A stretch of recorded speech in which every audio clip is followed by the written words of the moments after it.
ٹیپو سلطان کا یہ قول، شیر کے ایک دن کی زندگی گیدڑ کی 100 سالہ زندگی پر بھاری ہے،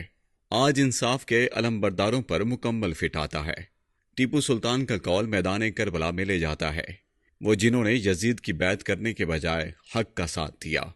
تاریخ میں امر ہو گئے، اور وہ جنہوں نے یزید کے ہاتھ پر بیعت کی اور ماں سوائے ذاتی مفادات کی تکمیل کی تاریخ میں اپنا نام ابن زیاد اور مرجان لکھوا گئے۔ پاکستان میں بھی موجودہ صورتحال اسی دہرائے پر آ کھڑی ہے، جہاں ایک بے گناہ شخص عمران خان کے خلاف بے بنیاد مقدمات بنا کر پابند سلاسل کیا گیا۔ بعض جج حق کے ساتھ کھڑے ہوئے اور عمران خان کو تمام بوگس مقدمات میں بری کر دیا، جبکہ چند یزید کے پیروکار بنتے ہوئے تاریخ میں اپنا نام میر جعفر اور میر صادق لکھوا گئے۔ تاریخ اس وقت شرم سے اور بھی زیادہ جھک جاتی ہے جب تاریخ کے اوراق کھولیں تو میدان کربلا میں امام حسین کے خلاف 18,000 حافظ قرآن یزیدی صفوں میں موجود تھے، اور آج کے دور میں تاریخ کی کتاب کھولنے کی ضرورت نہیں۔ آج کے حافظ اپنے لیے ندامت کے اسباب خود پیدا کر رہے ہیں۔